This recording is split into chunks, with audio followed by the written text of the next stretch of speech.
Estamos en el Laboratorio de Biotecnología de Hongos de la Universidad Autónoma de Querétaro. Como no tengo mucha idea de exactamente a qué se dedican, voy a hacer una introducción muy general. Ustedes disculparán si es muy obvia, pero bueno. Eso que está ahí pues son muchos tipos diferentes de hongos. Nos lo encontraríamos en el bosque, esos dos. El de abajo, aunque se vea muy bonito, pues es mejor mandarlos agarrando. Pueden ser ligeramente tóxicos. El de acá, cualquier estudiante que viva solo lo conoce seguramente, ¿no? Vive en su refrigerador.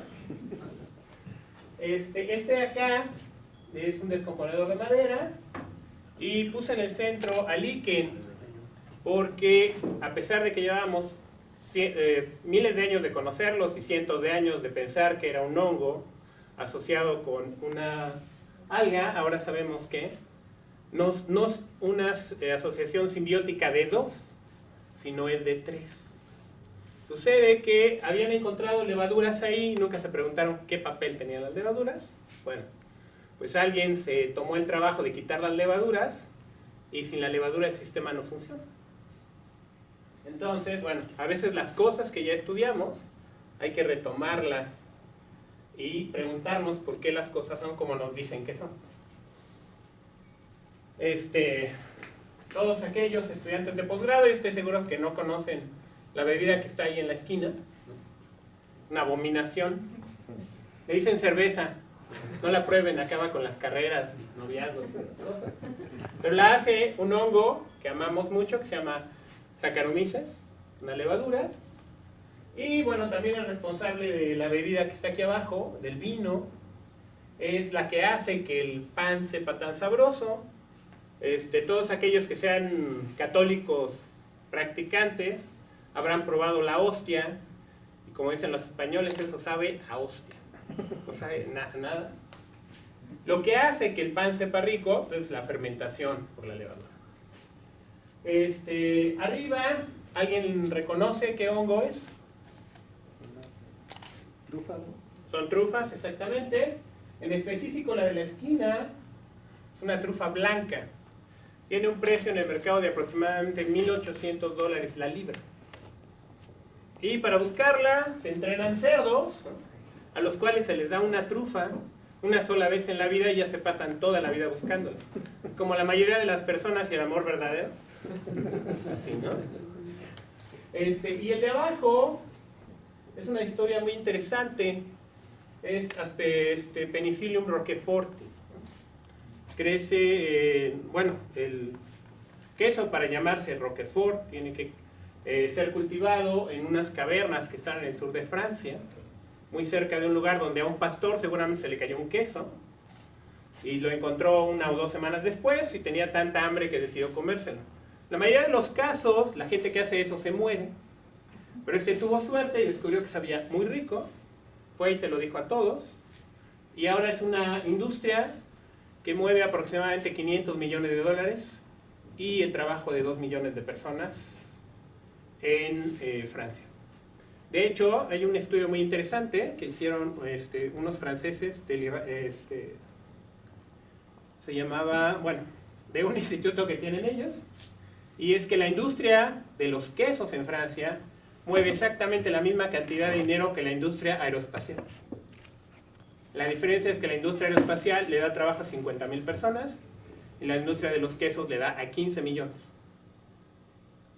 Así está el asunto. Pero bueno, no solo están en lo bueno, también están en lo malo, ¿no? La pudrición de la cebolla. De hecho, a ese hongo le debemos que Guanajuato sea un gran productor ahora de brócoli. No sé, los que tienen más o menos mi edad, cuando yo era joven no había brócoli, ¿no? A ver, yo oía que a los gringos no les gustaba el brócoli y nunca supe por qué.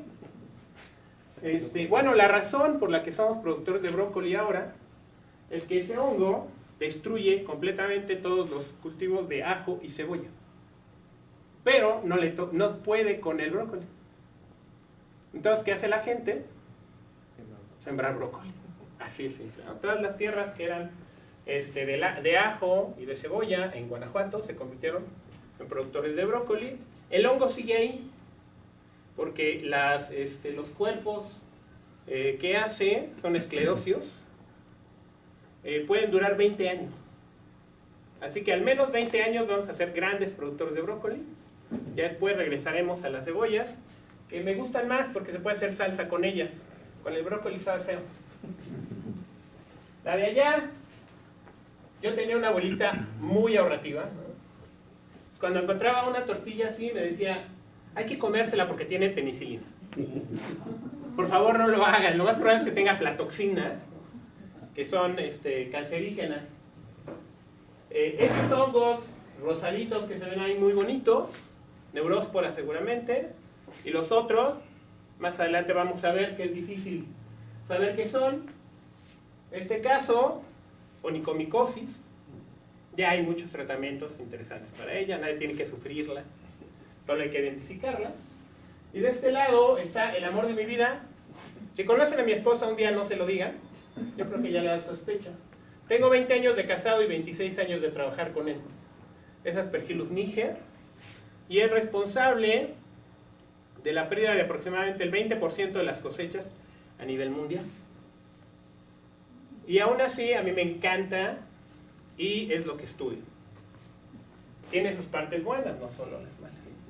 Entonces el laboratorio tenemos, como en todo, muchas ganas de aprovechar lo bueno y evitar la parte mala, ¿no? La vida es una dualidad, el yin, el yang y todas esas cosas que no creo, pero son bonitas. Son los proyectos que tenemos actualmente en proceso en el laboratorio. Y aquí quiero hacer un paréntesis muy significativo, porque en realidad quien hace los proyectos son los estudiantes. Tengo como 20 estudiantes trabajando todos los días. Yo no voy sábados ni domingos al laboratorio, pero ellos sí. Y desgraciadamente, gracias al WhatsApp y las redes sociales, pues todo el día me están escribiendo, ¿no? Hay una fuga en domingo a las 7 de la noche. Ya nos dejaron encerrados el sábado cuando se haya una fiesta a las 10. Cosas de esas, ¿no? He decidido que o los convenzo de que no vayan o me deshago del WhatsApp. Creo que es más fácil deshacerme de WhatsApp. Pero bueno, todo esto que van a ver y que les voy a enseñar es resultado del trabajo diario y pues muy entregado de todos mis estudiantes. La mayoría de los estudiantes además son de licenciatura. Eso quiere decir que tienen su carga completa de materias, algunos hacen servicio social y encima van al laboratorio.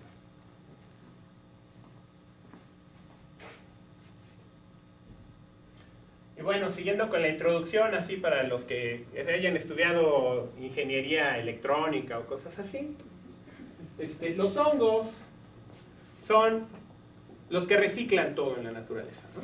Descomponen las cosas, las vuelven a poner útiles y los podemos dividir en dos. Los saprófitos, que se esperan a que las cosas estén muertas para comérselos, y los otros que son impacientes, ¿no? Pues deciden ayudarte a que te mueras para poderte comer. Se llaman patógenos. Básicamente podemos dividir a todos los hongos en una de esas dos. A mí me gustan todos. Tienen esa estructura básica. Esa célula que vemos aquí es cilíndrica. Esa estructura se llama hifa. Y eso hace que los hongos tengan un sistema de vida muy interesante, totalmente diferente a todos los demás. Para empezar, solo crecen de manera polar a partir de esos puntos blancos.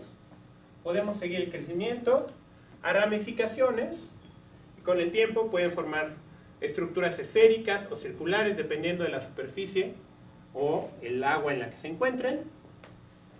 Y en verde tenemos los núcleos. Los núcleos pueden estar separados o compartir el mismo citoplasma. Todo tiene sus partes interesantes, ¿no?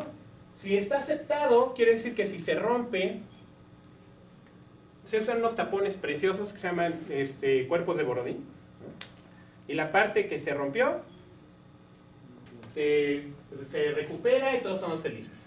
Pero hacer los cuerpos de Borodín y los septos toma tiempo. Entonces muchos hongos han decidido que que no van a tomar ese riesgo y deciden crecer sin septos. Crecen mucho más rápido que los otros, el problema es que cuando se rompen se vacían. Entonces, cada sistema de hongo ha decidido tomar un riesgo, ¿no? Una es crecer lento, pero seguro, y la otra es rápido y furioso, ¿no? Son organismos multinucleares, pero además se forman a partir de una espora, que en la mayoría de los casos es uninucleada. Es una parte hermosísima para producir proteínas recombinantes, porque quiere decir que si yo tengo ese núcleo transformado, todos los núcleos van a ser copia de ese núcleo inicial. Así que puede tener una masa. De hecho, no sé si saben cuál es el organismo más grande de la Tierra. Es un hongo. Es un bacillomiceto que está... Bueno, hay dos, ¿no? Ya siempre los alemanes y los gringos están peleando por eso. Pero son dos círculos de aproximadamente 600 metros. Entonces, es un hongo que se llama círculo de hadas, ¿no? Cuando es chiquito se pueden ver los cuerpos fructíferos saliendo y forman un círculo, ¿no? El hongo crece en forma de círculo. Y uno está en el estado de Washington y tiene 600 metros de diámetro.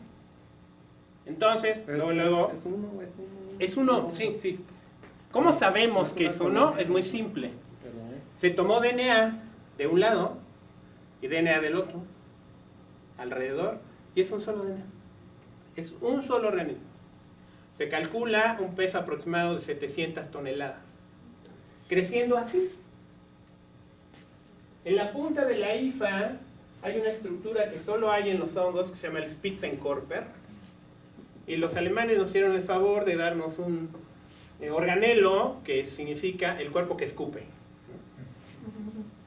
Porque lo que hace el hongo es formar proteínas, componentes de pared, componentes de membrana, y juntarlos en ese cuerpo blanco.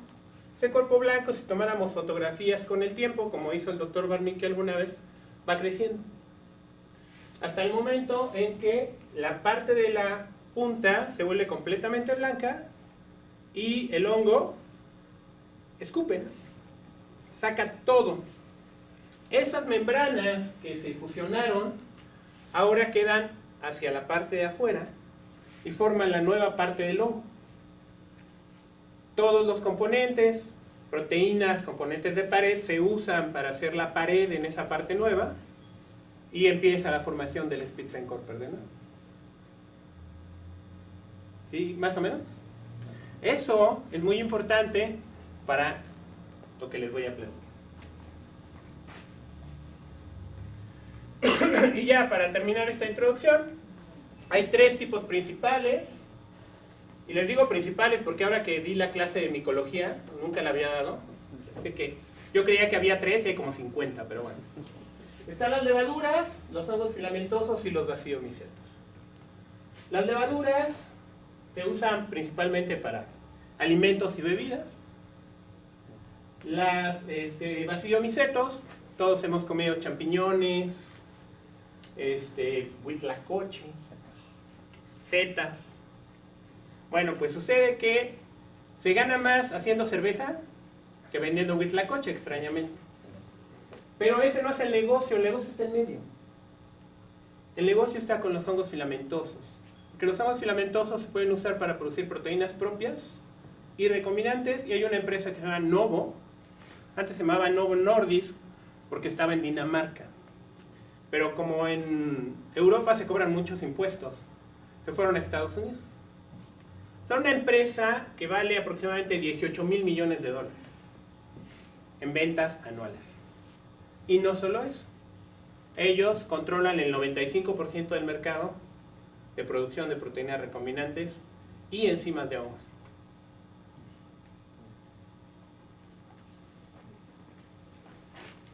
Algún día les vamos a hacer la competencia en la huaca. Ahí tenemos las levaduras.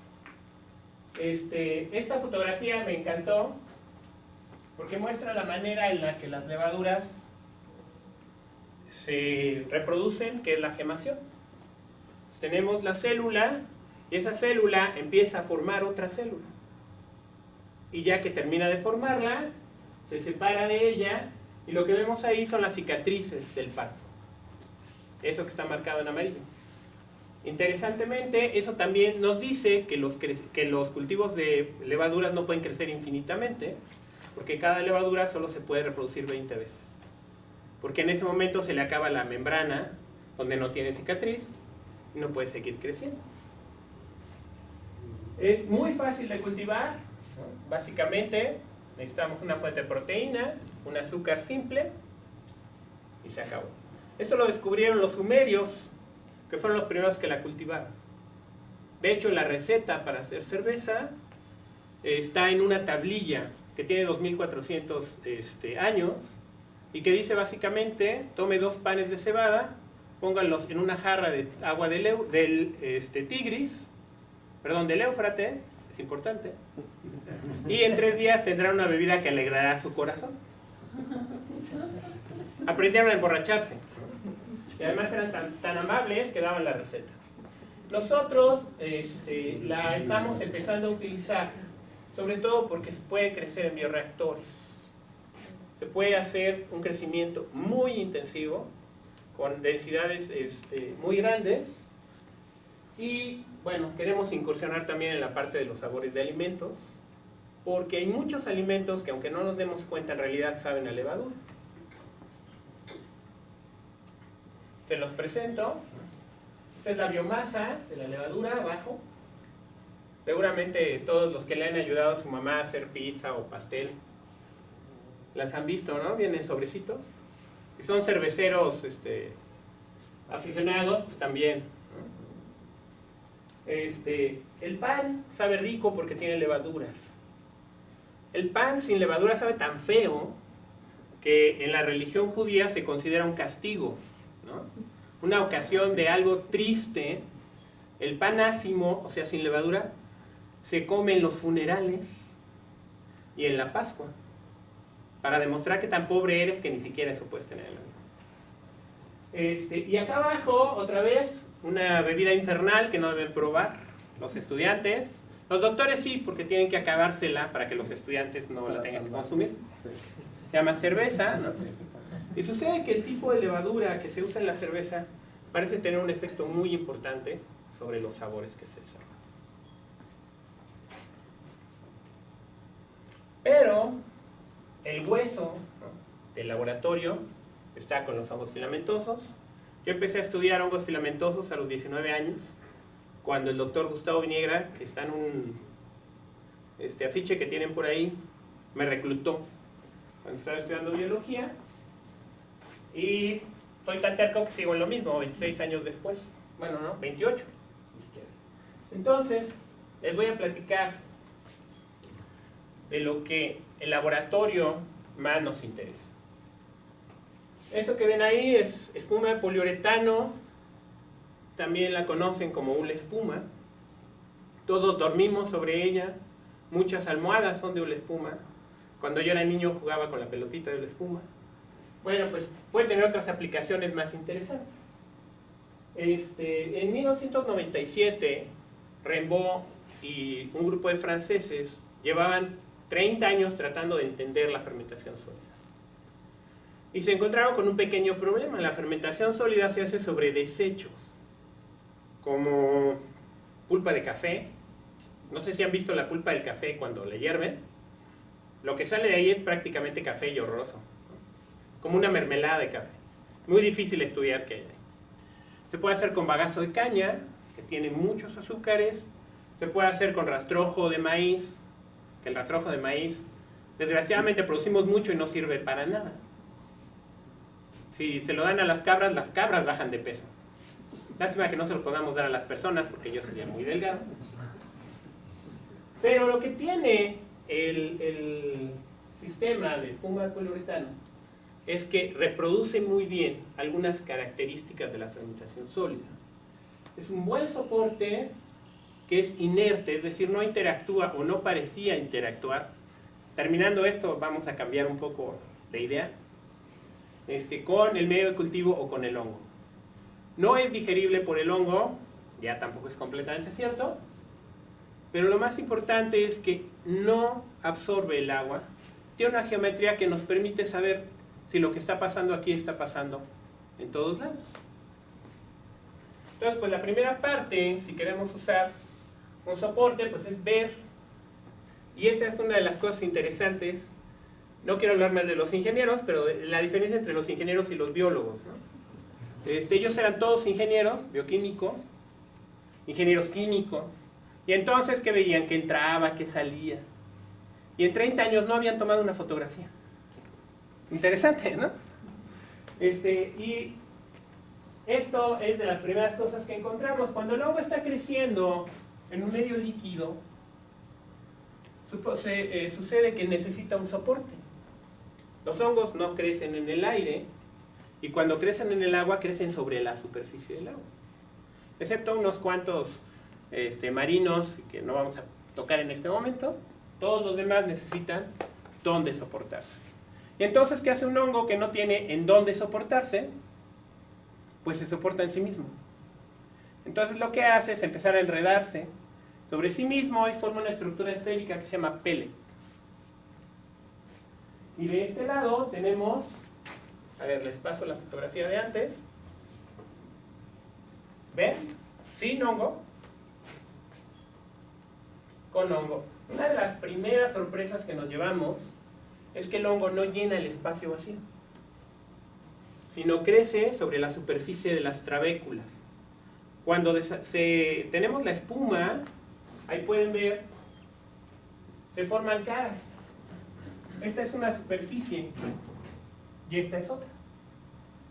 Sucede que el hongo nunca llena el espacio, crece en las superficies que se forman. Y crece, pues tal como crecen las calabazas y todos los demás, ¿no? Enredándose. Interesantemente, cuando quisimos ver si esto reproducía lo que estaba reportado para fermentación sólida, tomen en cuenta que en la fermentación sólida tradicional hay muchas cosas que no están en el medio líquido. Está el bagazo de caña, la pulpa de café, tienen un montón de sustancias que no están en el otro medio, entonces era obligatorio pues ver qué era lo que estaba pasando. Esa fue la idea de utilizar esto. Lo padre es que reproduce perfectamente todo lo reportado. Esta es para una invertasa. Si se fijan, en naranja está la fermentación líquida y en azul está la fermentación sólida. Cuando ponemos el hongo en la fermentación líquida, que es ponerlo en un medio rico y agitarlo, se tarda 60 horas en llegar más o menos a 1300 unidades. Pero cuando lo ponemos a crecer en el poliuretano con exactamente el mismo medio de cultivo, la única diferencia es la presencia del poliuretano. Sucede que produce casi 5000 en 36 horas. Ese fue el primer reporte de que sí reproduce lo que se había encontrado en el medio sólido. Otro detalle muy importante es que se ha reportado que hay expresión diferencial, es decir, se producen diferentes proteínas. Y eso siempre se atribuyó a la presencia de sustancias secundarias en los soportes. Bueno, pues les informo que si vemos la misma invertasa de fermentación sólida abajo y fermentación líquida arriba, sucede que no solo se produce más, sino se produce diferente. En fermentación líquida, a pesar de que tenemos menor actividad, tenemos dos formas de la invertasa. Y en la fermentación sólida tenemos una sola. Lo que tenemos ahí es una separación por punto isoeléctrico. Y pueden ver, esta tiene un punto isoeléctrico de 441, 362 y esta de 467. Es decir, 441 y 462 están muy cerca, tal vez sea la misma, pero la otra sí es definitivamente diferente. ¿Qué hay de diferente entre un medio y otro? La presencia del poliuretano. Solamente. Aquí no hay otros inductores, no hay moléculas antinutritivas, etc. Para estar más seguros hicimos la simografía que es separarlas bajo condiciones semidesnaturalizantes, luego lavamos el SDS, incubamos, y está aquí lo que encontramos, ¿no? Entonces, de este lado está el gel. Quiero aclararles que la de líquidos la tuvimos que concentrar 4 veces para que se viera al mismo tiempo que la de sólido. Quiere decir que no solo se producen más invertasas, se producen más proteínas en general, que es otro reporte que ya existía para fermentación sólida. Y de este lado tenemos las proteínas separadas, esas que vieron de la electroforesis, del punto isoeléctrico, son esas.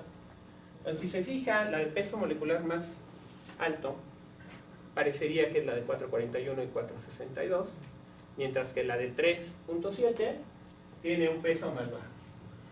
Este reporte de la existencia de 2 invertasas en Aspergillus nidulans ya existía. Este es un trabajo de Weinstein, que es una doctora brasileña que también tiene mucho interés en la fermentación sólida, perdón, en la fermentación líquida, y pueden ver esas 2 proteínas. Otro detalle importante es que está reportado que en la fermentación sólida hay resistencia a represión catabólica. Y lo pueden ver ahí. Cuando nosotros agregamos la sacarosa como inductor más 25 gramos de glucosa como represor, se cierra la expresión de la invertasa en fermentación sumergida, pero no se cierra en fermentación sólida. Eso simplemente quiere decir que el hongo, a partir de que está creciendo de una manera diferente, actúa diferente. Esos son nuestros sistemas de cultivo, tal vez debí ponérselos antes.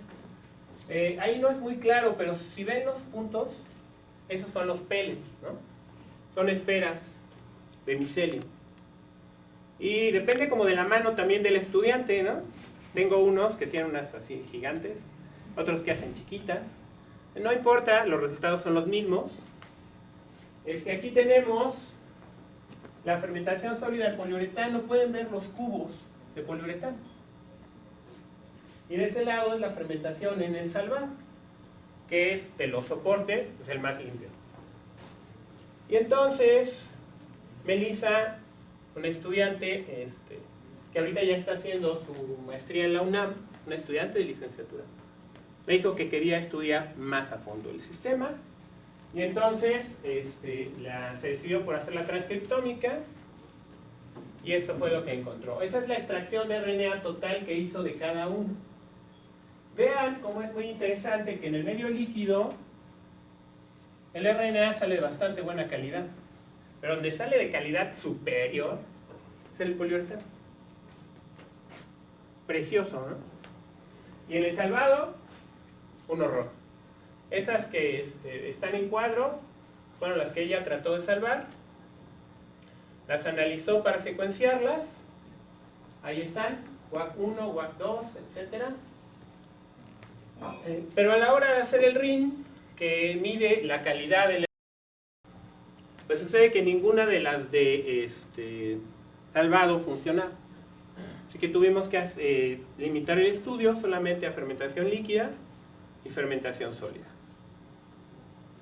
Se hizo la secuenciación, se obtuvieron estos resultados, 30 millones más o menos en línea 1 y aproximadamente 15 millones de transcritos en la línea 2. Y ella hizo un montón de trabajo que la verdad ya no traté de entender. Cuando yo era estudiante de maestría, ¿no? Yo fui con el doctor Viniegra y le dije, oiga, yo quiero expresar proteínas recombinantes. Me dijo, mira, tú aprendes fisiología y luego te mando con alguien que sí sepa de eso. Entonces, cuando Melissa me dijo, es que yo quiero hacer bioinformática, me acordé mucho del doctor y le dije, tú haz la fisiología y yo te mando con un bioinformático. Entonces, bueno, de lo que entendí que me explicaron los dos, eso habla sobre la calidad de la secuencia. Si está en la parte de arriba, es útil. Entonces, parece estar bien. Y lo que tenemos aquí es la comparación. En azul tenemos los genes que se expresaron en fermentación sólida y en rojo los de fermentación líquida. Entonces, si se fijan, cuando ponemos ambos con el tamaño del transcrito, más o menos sale lo mismo. Lo interesante, como en todos los casos, es que es diferente. Lo que tenemos aquí es la expresión diferencial. Hacia arriba están los genes que se expresan más en fermentación sólida y del 0 para abajo los que se expresan menos. Siempre comparados con los de fermentación sumergida. Y después de ver esas cosas que no tienen sentido, ya llegamos a algo que yo sí entiendo, ¿no? Y son las hidrolasas, porque al fin y al cabo lo que nos interesa a nosotros son las proteínas, que se expresan más en la fermentación sólida en comparación con la fermentación sumergida. Les recuerdo que tenemos exactamente lo mismo. Sucede que esto podría explicar la segunda banda. Sucede que muy probablemente la segunda banda no es una invertasa, sino una inulinasa.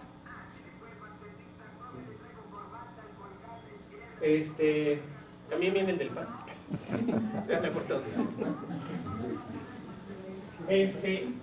Después tenemos la alfa-glucosidasa, la celobiodrolasa, y esta es la parte interesante. No sé si han leído ahora que hay hongos que se comen los plásticos y todo eso. Bueno, pues sucede que eso que pensábamos nosotros de que nunca se iba a comer el poliuretano es falso. Esto es con solo 36 horas de cultivo, el hongo ya está pensando cómo se va a comer el poliuretano y está sacando las casas. Porque los compuestos que quedan del poliuretano hacia el hongo son fenólicos, ¿no? Entonces, eso de que yo decía, no, es que nunca se lo va a comer, que no le doy tiempo, ¿no? Pero ella ya está elucubrando cosas. La beta-galactosidasa está mucho más alta, a pesar de que no hay almidón.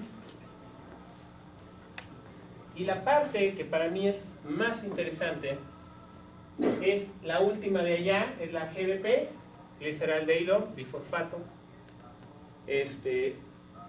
Porque lo que nos dice es que sucede que a pesar de que crece menos y produce menos, el hongo tiene 14 veces más actividad en las enzimas de la glucólisis cuando está sumergido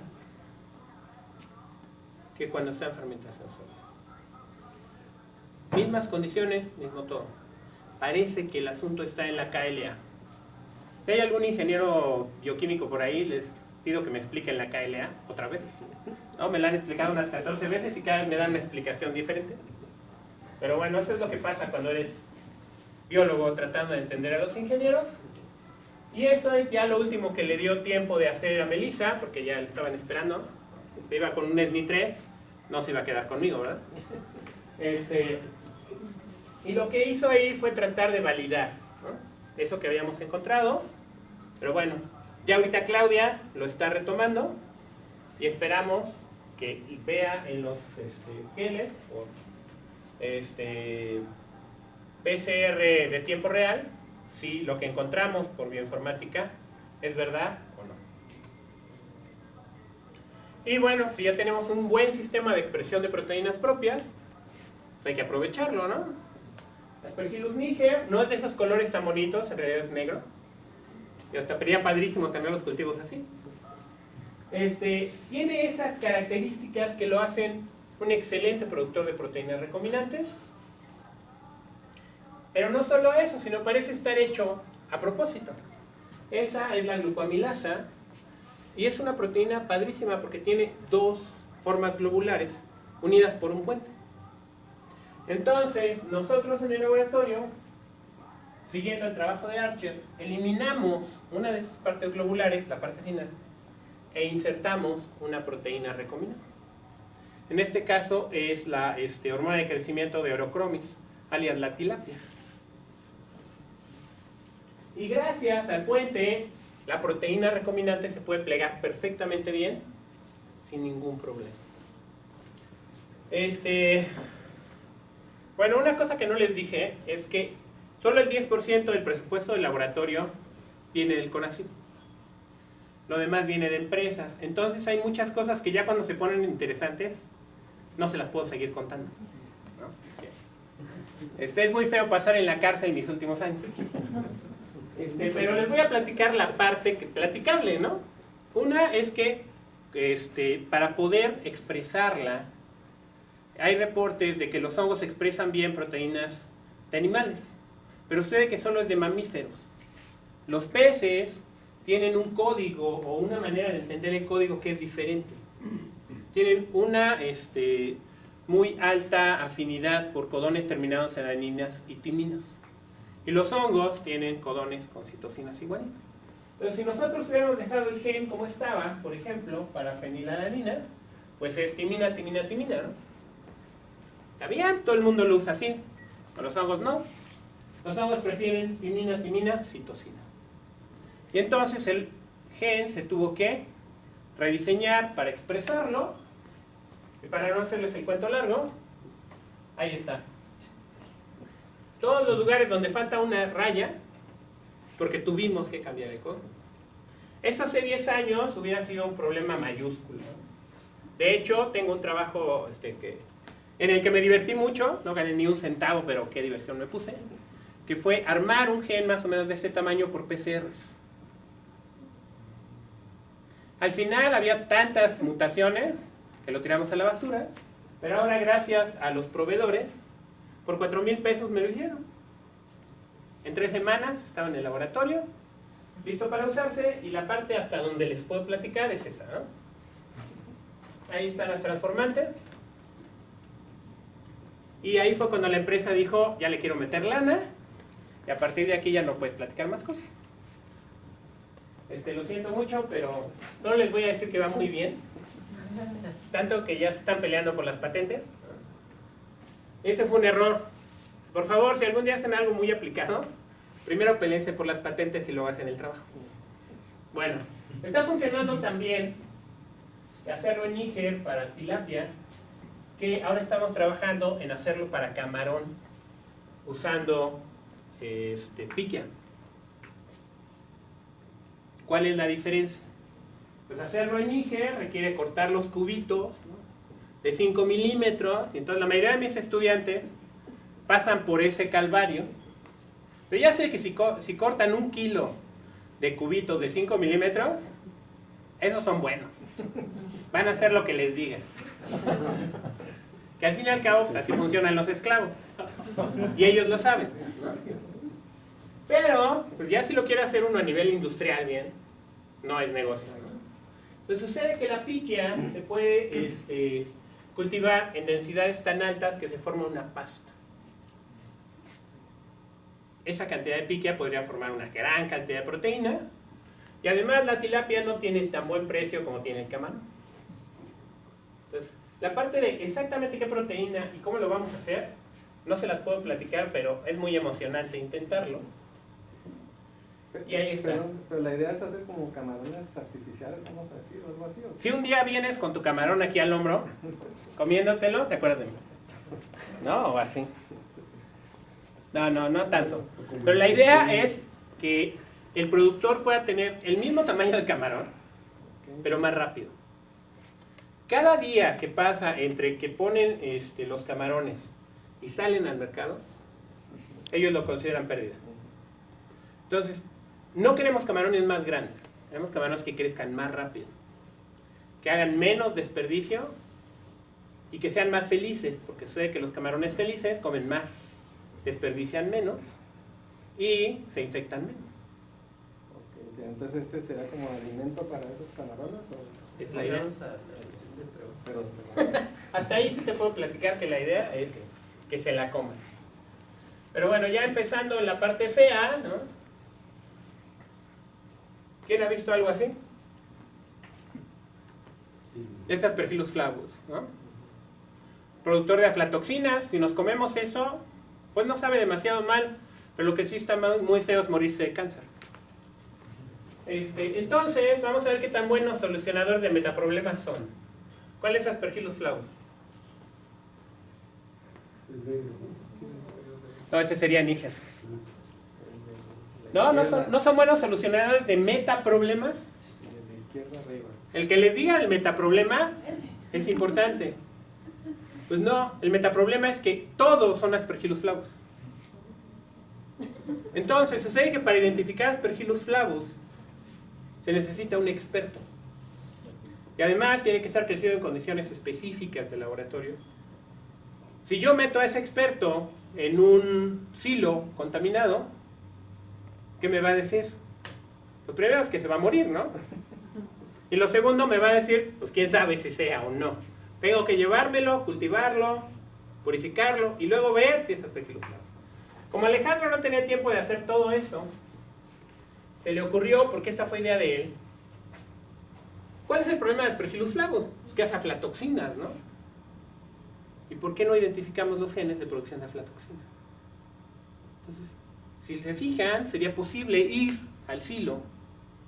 Y si está creciendo níger o alguna otra cosa, la tortilla va a saber medio rara, pero nadie se va a morir. Si están produciendo aflatoxinas, hay que destruir la cosecha. ¿Vale? Pero bueno, tampoco es para tanto, ¿no? Las aflatoxinas en Estados Unidos me parece que la cosecha se destruye con 200 unidades, pero los mexicanos somos bien aguantadores y es hasta 20,000. ¿No? Entonces cuando ya hay un aflatoxinazo así, pues voltean para acá y no lo echan. Ok. Entonces, bueno, cuando menos a la hora de recibirlo, saber cuántas aflatoxinas trae. Y entonces la idea de Alex fue esta. ¿Por qué no por RT-PCR vemos la actividad de los genes finales? Y sobre todo de APA2, que es el regulador. Ya también hay una empresa interesada, así que no les puedo platicar si salió o no salió. Y bueno, no están tampoco las secuencias. Pero bueno, otra cosa en la que estamos jugando es la producción de enzimas para alimentos. Y esa es como una necesidad psicológica de la UAC. En la UAC no hay biotecnología como tal, ¿no? Lo que hay es química, y dentro de química lo más parecido es alimentos. Entonces siempre me han dicho que ya cuando voy a trabajar en alimentos, por eso les decía que me estoy metiendo con la levadura. Pero níger es demasiado hermoso para dejarlo. Y entonces estoy pensando utilizarlo para producir celulasas y gilanasas. Si ya sirve para desarmar cosas, pues hay que usarlo para las cosas desarmables más interesantes.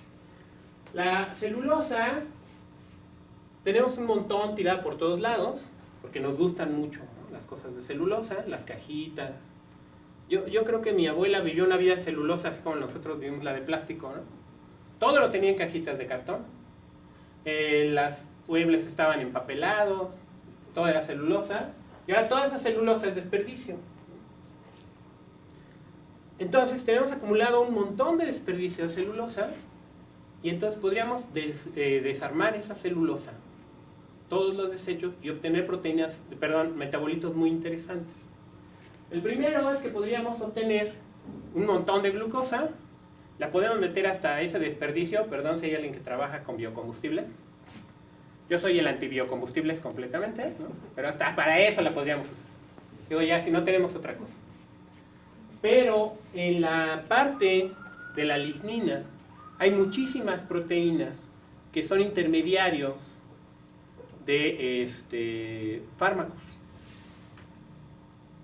Y entonces, recuperar esos valdría para pagar por degradar todas las células.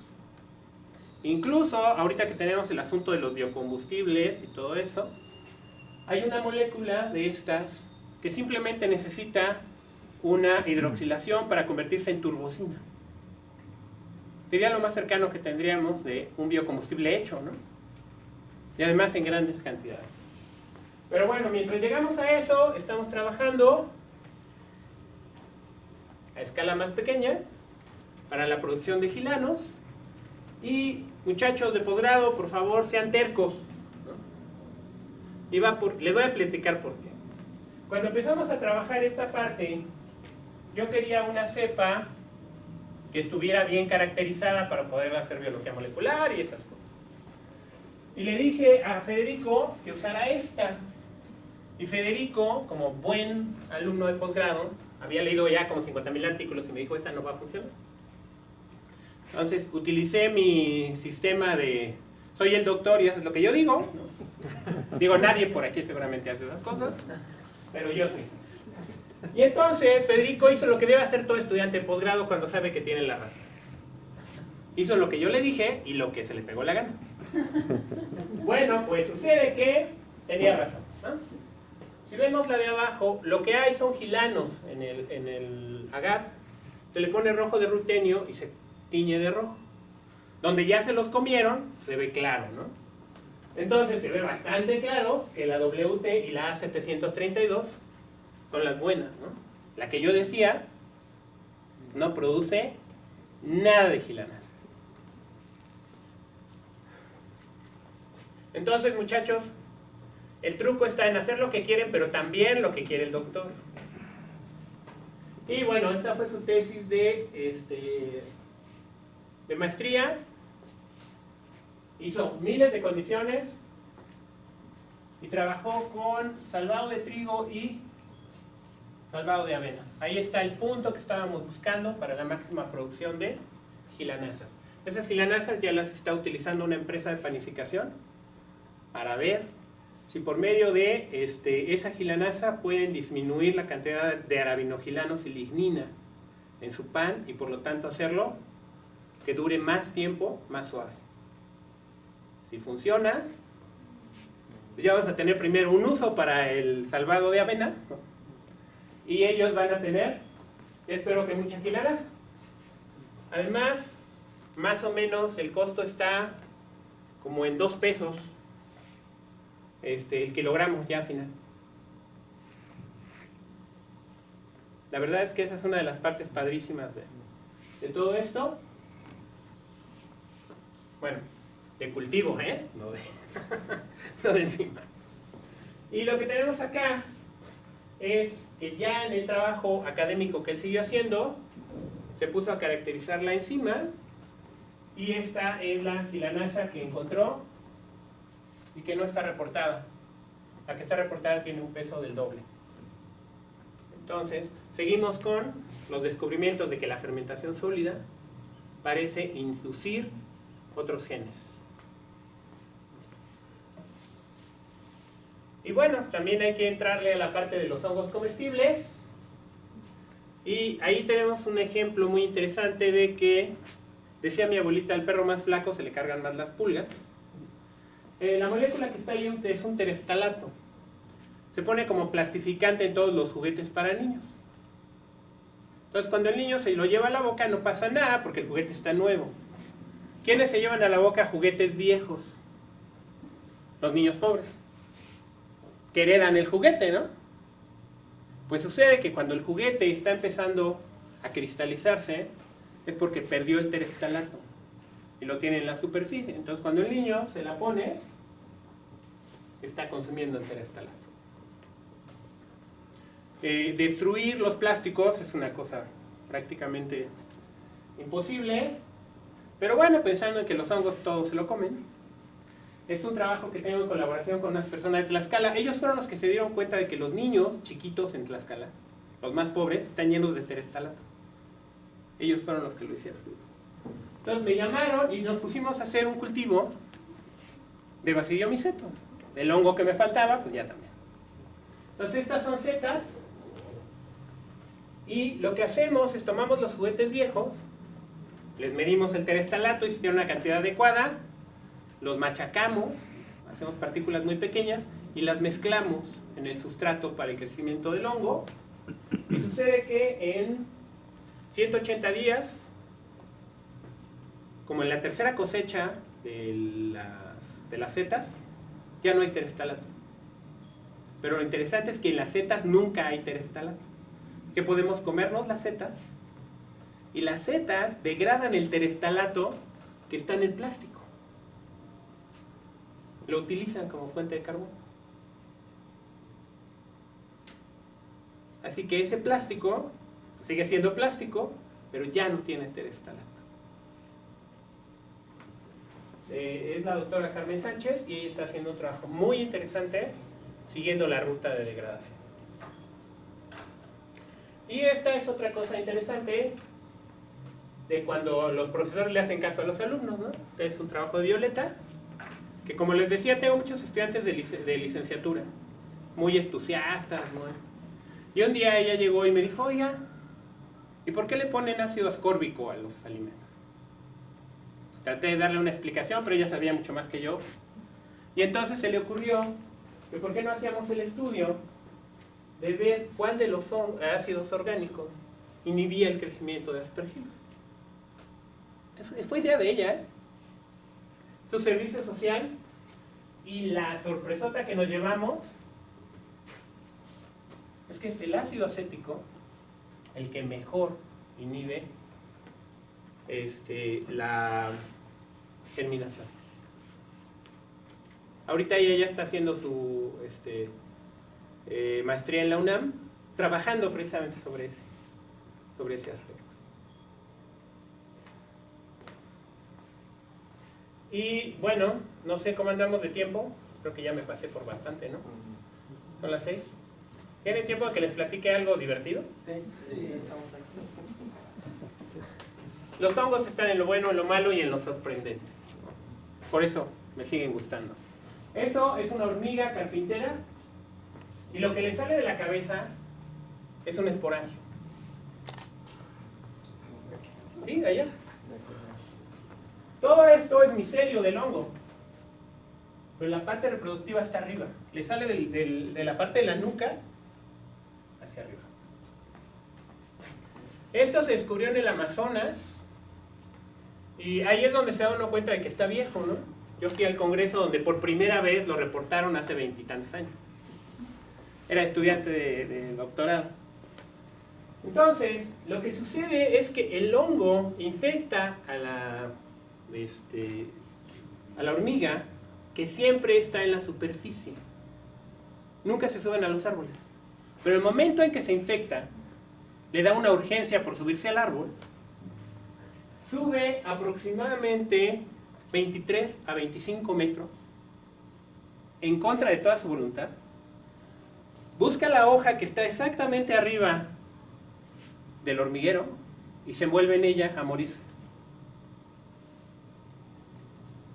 Todo ello gobernado por el hongo. Después el hongo se la come por dentro y toda esa energía la utiliza para sacar su esporangio y dejar caer sus esporas sobre la colonia. Suena a interesante y exótico del Amazonas, ¿no? Bueno, pues lo tenemos tan lejos. Esa está tomada de Michoacán. No es una hormiga, es un grillo. Y sucede que el grillo hace algo parecido, nada más que bueno, no tenemos árboles de 30 metros, que les suba. Pero lo que hace es subirse a los árboles más o menos como de 5 metros.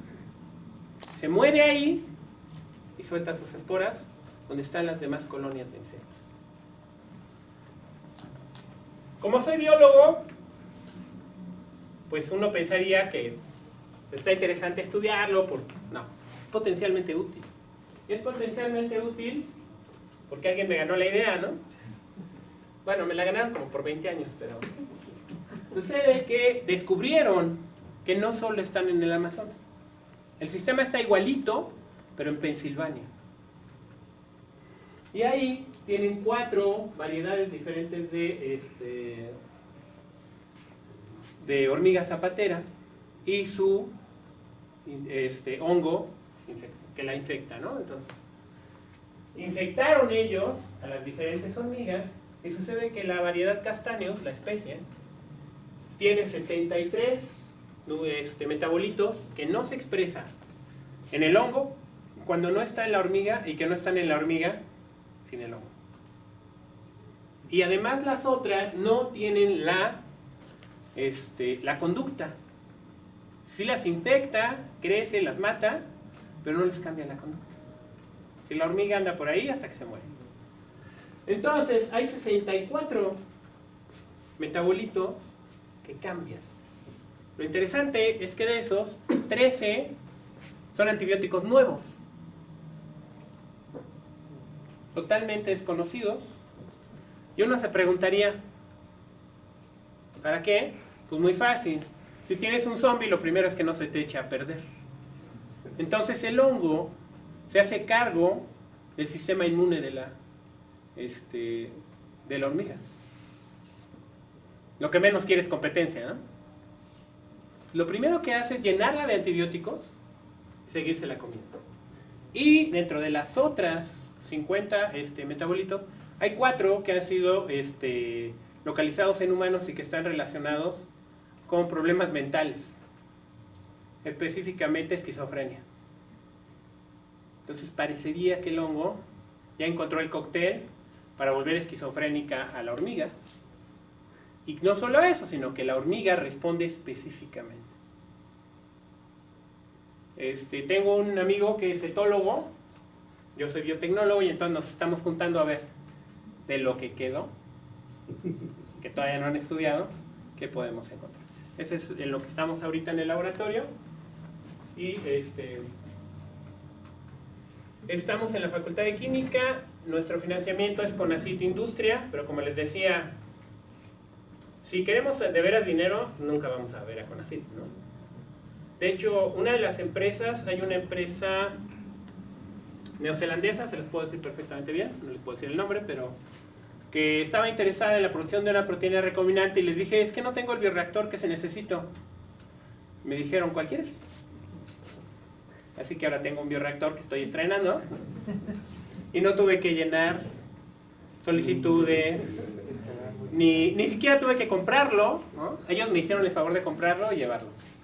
Todo mi trabajo fue decirle a la universidad que había llegado y que le pusieran las etiquetas. Y estoy arrepentido porque de haber sabido les pido otro más caro, ¿no? Muchas gracias por su asistencia. Si tienen